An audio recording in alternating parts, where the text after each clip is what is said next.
હાર્દિક સ્વાગત છે। હું છું સુભદ્રા અસારી। હવે જોઈએ આજના મુખ્ય સમાચાર। અરવલ્લી જિલ્લામાં સોલર કંપનીમાં અકસ્માતે મજૂરનું મોત, પરિવારને ન્યાય માટે આવેદન। અરવલ્લી જિલ્લાના માલપુર તાલુકાના સુરજપુર ગામે આવેલી ગ્રીન એનર્જી પ્રાઇવેટ લિમિટેડ નામની સોલર કંપનીમાં એક દુઃખદ અકસ્માતની ઘટના સામે આવી છે। મળતી માહિતી મુજબ તારીખ 30/3/2026ના રોજ મોડાસા તાલુકાના ચોપડા ગામના મજૂર અમરસિંહ ફતેસિંહ ઝાલા કામ દરમિયાન અકસ્માતનો ભોગ બનતા તેમનું મોત થયું હતું।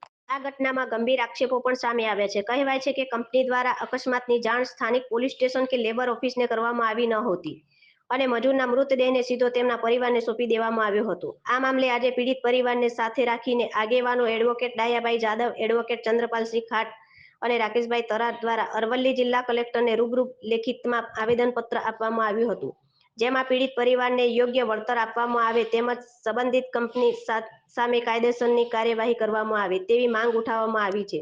હાલ આ ઘટનાને લઈને વિસ્તારમાં ચર્ચા જાગી છે અને પીડિત પરિવારને ન્યાય મળે તે માટે લોકોમાં માંગ ઉઠી રહી છે। રિપોર્ટર બાબુસિંહ ચૌહાણ, મોડાસા।